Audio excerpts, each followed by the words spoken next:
mooy mbégte communion mbégte waaye tamit ci lépp loo xamante ne dafa aju ci célébrer suñu gaynde yi nga xamante ne def nañu encore une fois jaloore. alors ci loolu ñu gis ne kaaraange joueurs yi aussi am na ay équipe yoo xamante ne ñoo àndoon ak ñoom di le ko saytu ci bus bi ba léegi da ngay gis ne ñu ngi si biir bus bi waaye teewul benn yoon ñu fàtte li nga xamante ne moo leen war ñu ngi wéy ba léegi di accompagner gaynde yi ci li nga xamante ne moo di kaaraange boobu.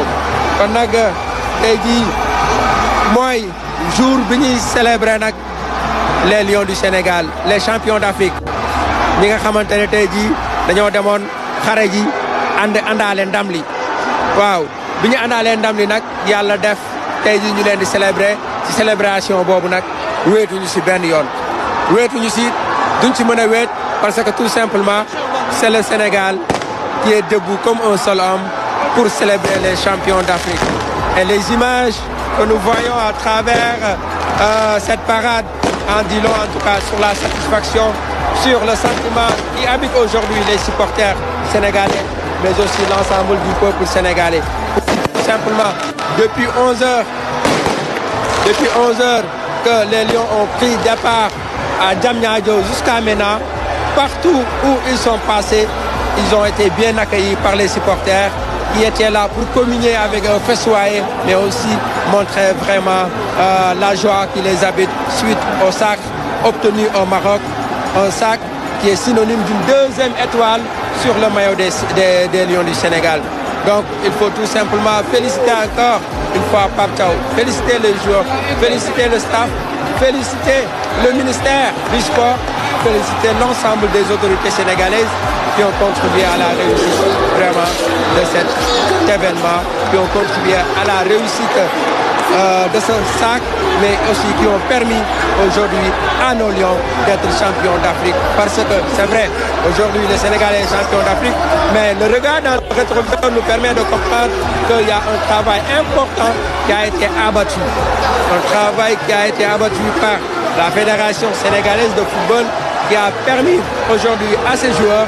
d'être dans d'excellentes conditions, qui a permis aux joueurs d'être dans des conditions de performance et aujourd'hui de remporter le deuxième titre continental qui est la Coupe d'Afrique des Nations, édition, la 35e édition du genre, la 35e édition du genre qui a été organisée au Maroc, une très belle organisation et c'est l'occasion justement de féliciter nos frères chérifiens avec une infrastructure, de beaux stades, tout cela pour comme un autre Coupe d'Afrique, mais rappelez tout simplement que ça n'a pas été facile, ça n'a pas été du tout facile, mais qui connaît le Sénégal, c'est que on nous tue, mais on ne nous déshonore pas. En tout cas, aujourd'hui, c'est une fierté renouvelée à l'endroit de nos Lions, une fierté renouvelée à l'endroit de nos voyants Djambar qui ont vraiment remporté ce titre, ce qui veut dire tout simplement que la chasse au Maroc a été fructueuse. Donc, alors, oh, voilà, quelle belle image. Regardez quelle belle image.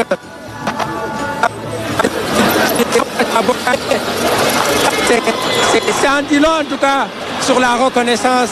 que le peuple sénégalais a pour ses anciens. Donc lii am solo la muy loo xamante ne lu rafet la El Hadj Ousseynou Diouf mu ngi rendre hommage à une légende du football muy Bokandé. El Hadj lu waral nga def nii hommage bi ngay rendre Bokandé. xamoon nit ki rek a tax xamoon nit ki te xam ni li moo doon yéeneem si Sénégal tey fàttewuñ ko fàttewuñu El Hadj Malick Sy Souris fàttewuñu Jules François Bocandé fàttewuñu Bruno Metsu fàttewuñu Pape Bouba Diop fàttewuñu jëm si yàlla di Demba Salignan fàttewuñu kenn képp ku mos a sol maillot Sénégal wala nga mos a rêvé ni da nga war a football Sénégal tey di sunu xel dem na ci yow ndax ñoom bu démb amul woon tey du am ñoo ngi leen di fi ñu nekk ñu leen di ñaanal yàlla na suuf woyof seen kaw ñaan nga fekk seen bàmmeel te fii ñu jógee fi ñu jëm daxal leen ko te seen ay ñaan moo ñu topp tey ba nga xam ne lii lépp am on les oubliera jamais merci pour tout ce qu'ils ont fait pour ce Sénégal. Un acte de reconnaissance qui en dit long sur vraiment l'importance, le rôle que Bokandé a toujours joué pour le foot sénégalais. Mais c'est ce que je suis en train de jouer. Bokandé était seul. Aujourd'hui,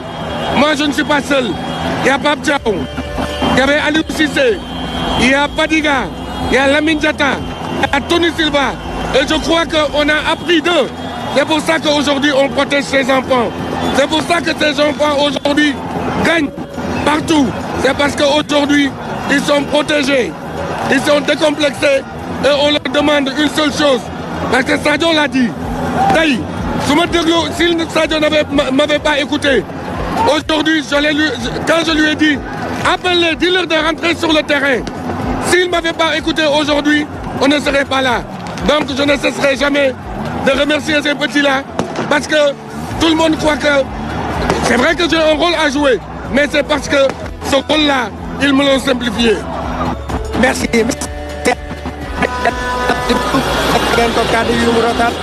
Mais aussi hommage yu mu rendre ki nga xamante ne moo di Jules François Bokandé lii nag mooy waral lii nag mooy firndeel ne vraiment ñi fi nekk fàttewuñu benn yoon seen àndandoo yi jëmb El Hadj dellu si na si lu am solo mooy un acte de reconnaissance ci ñi nga xamante ne ñoom la nekkaloon un acte de reconnaissance ci ñi nga xamante ne yàgg na bokk ak ñoom di xeex un acte de reconnaissance ci ñi nga xamante ne tey jii ñoo doon def seen kéem kattan ngir footballu Sénégal daal di jëm kanam. tey jii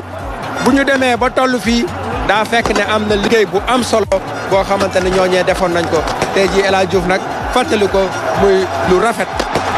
dellusiwaat na ci li nga xamante ne moo di li xewoon ci final ba muy un comportement exemplaire bu Sadio Mané def waaye après consultation de ces anciens ku ci mel ni El Hadj Ousseynou Diouf Mamadou Niang waaye tamit ku ci mel ni Claude Leroy ba tax na tey jii ñu dellu si ci li nga xamante ne jëloon nañ ko comme décision ba yàlla defal leen ndam bu rëy bii nga xamante ne ñu ngi koy célébrer tey kon bravo à ces anciens bravo à Sadio Mané la légende du football sénégalais le plus grand de l'histoire.